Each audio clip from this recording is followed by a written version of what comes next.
Coming up on today's wrestling news, WWE changed plans for the Wyatt Six. A Shane McMahon AEW Rumour-Killer. A major WWE star confirms she's leaving this week. And a major AEW star on a hiatus from wrestling. I'm Adam Wilborn. I'm Michael Hamflett. And this is the news. So everyone talking tonight about what happens next with the Wyatt Six on Monday Night Raw. But very interestingly, plans have seemed to change over the last few days regarding the Wyatt Six and Chad Gable in particular. As you'll know, of course, he was murdered on last week's Raw, or at least massacred, according to their terminology, I suppose. It's not the same. He was the only one you could really identify. He's laying there, blood splattered everywhere. And as a result of that, people thought, well, that's him gone, potentially forever. And he was taken out of the Triple Threat Money in the Bank qualifying match, replaced by Ilya Dragunov. However, subsequently, Adam Pearce, the general manager of Monday Night Raw, has announced on social media that no, Chad Gable has been cleared. He is reinstated into the Triple Threat match. And he's fine, guys.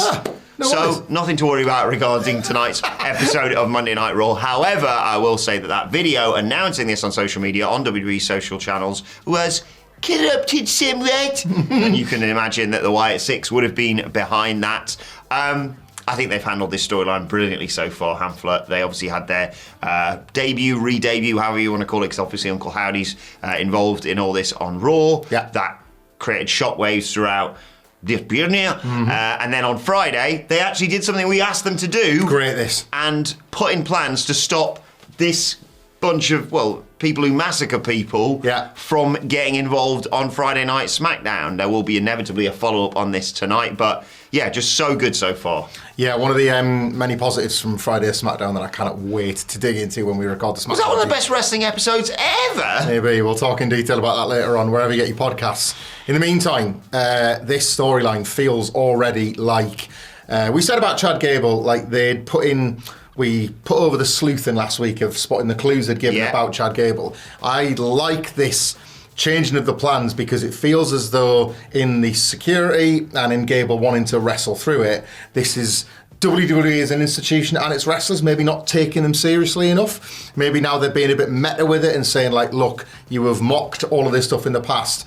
This is serious business. We're going to smash your faces in backstage on Raw. Yeah, there might be the odd bit of smoke machine. Yeah, you might not be as intimidated as you once were by our masks. But you should be. Yes. We're big trouble. And the fact that like Chad Gable wants to wrestle through whatever shooting in the head experience he suffered last week on Raw. I don't know, it's just vague blood spat. I didn't really understand what it was. They will presumably...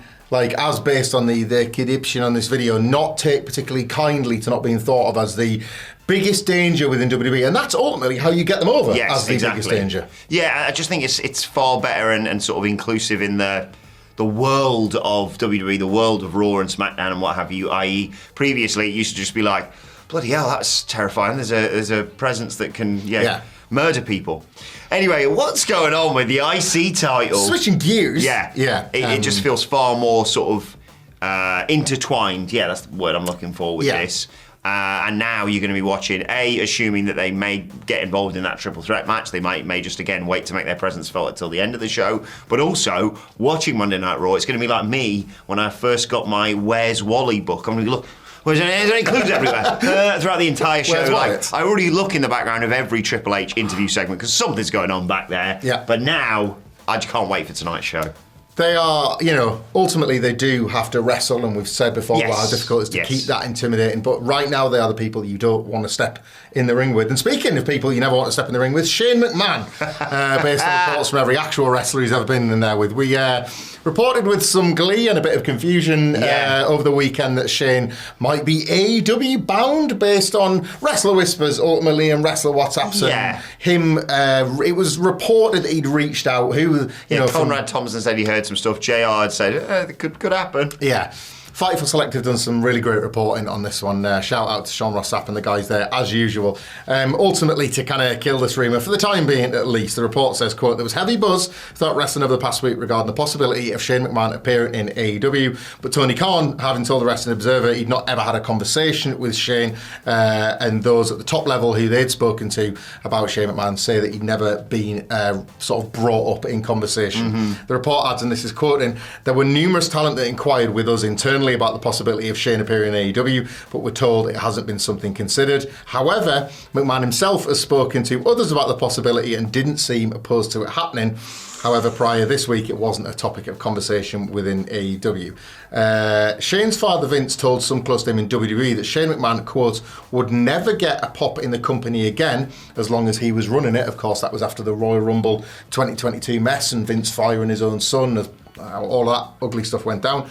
But then obviously Vince was gone, sort of. Shane McMahon returned, sort of. And then neither have been... The McMahon name's toxic, of course. Yeah, all of that was WrestleMania 39 weekend of it, and none of it ever happened again. So yeah, some wrestlers were interested enough in the buzz to kind of make further inquiries to Fightful. Tony Khan being asked about it in a public forum, sort of shows how much it was certainly in the discourse and in the zeitgeist, but not for now, at least. Yeah, it's going to be interesting to see how this develops, because it strikes me as one of those things where, like, it starts off, let's say a few years ago as a joke. Let's make a Shane McMahon is all elite graphic. Yeah. Then it gets to this point where you're like, he's free. Mm-hmm. Like, they're struggling. It'd get some buzz. It'd get some attention. But there's not really anything behind it.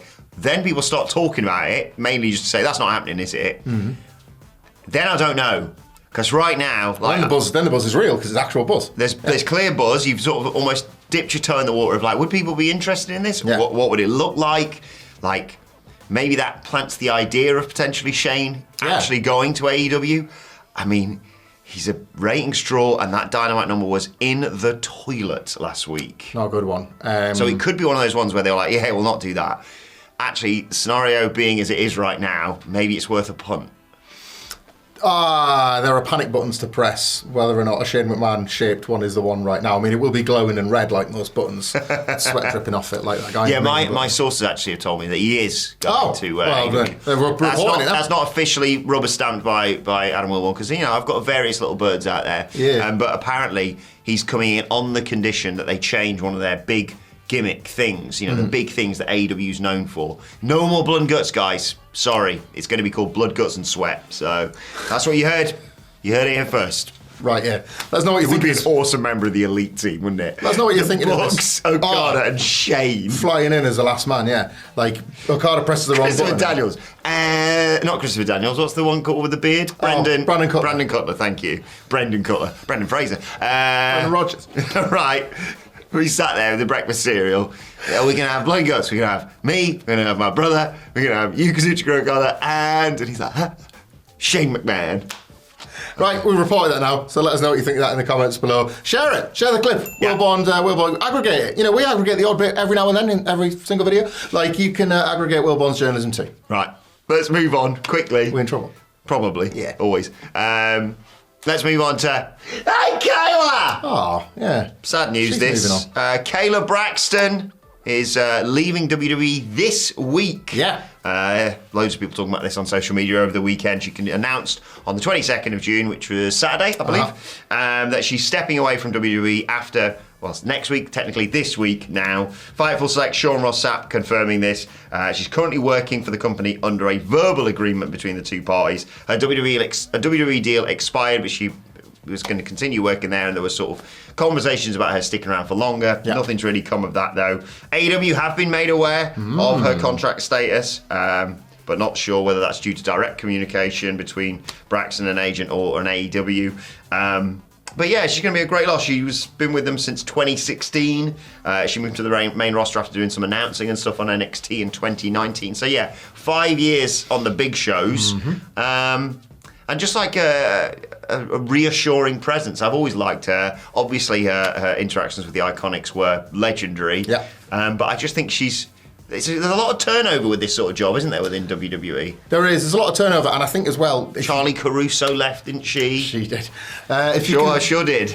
If you consider the system that Kayla Braxton came up in, it was something of a poison chalice. You were the exception rather than the rule if you got over in that spot. Like, obviously, there have been plenty of talent... Robots, weren't there? Yeah, plenty of talented people that have come through, but you're allowed to say one thing, that we can all hear, my guest at this time, how do you feel? Like, they're not given any sort of agency novelty, really, up until maybe the last sort of couple of years when we've seen a bit more of it.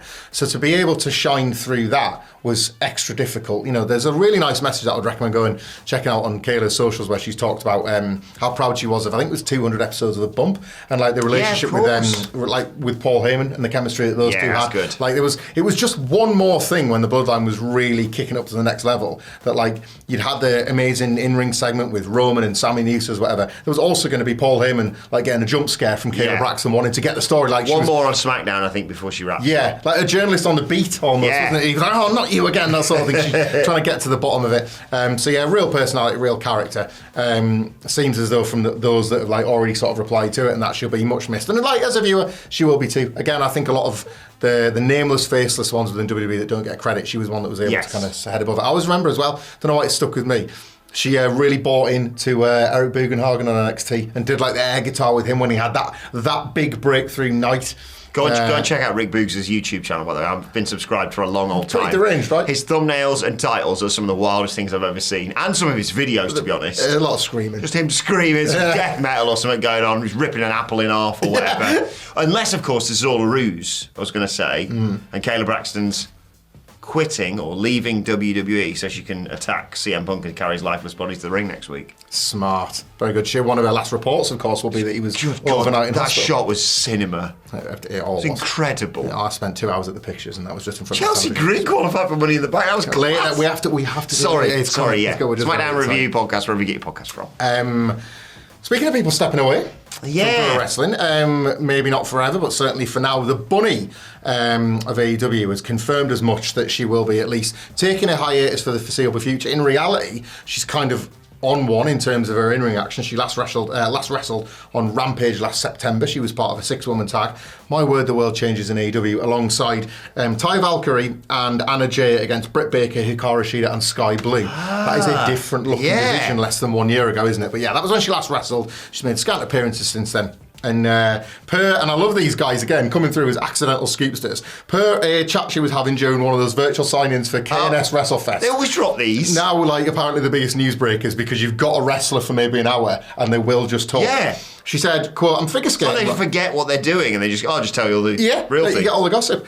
I'm figure skating right now and loving it. I'm acting and taking a little hiatus from breaking my body weekly. 19 years, I think I deserve a little break. Absolutely fair. Never say never, but as of right now, I'm really enjoying figure skating. It's very fun. I have a project coming. I can't talk about it yet, but I do have a project coming that's very exciting. It's horror related. So yes, a little hiatus. Her words, which I guess dates back certainly from bigger draw than Roman Reigns, isn't she? She did indeed take him in a quarter hour back in 2021. So where's the lie? We acknowledge the Bunny is the real tribal chief. Maybe she's the one dishing out the orders to Solo Sikoa, and that's why she's not on screen. The timelines work out, ask questions. Yes. We're just asking him. I like the Bunny.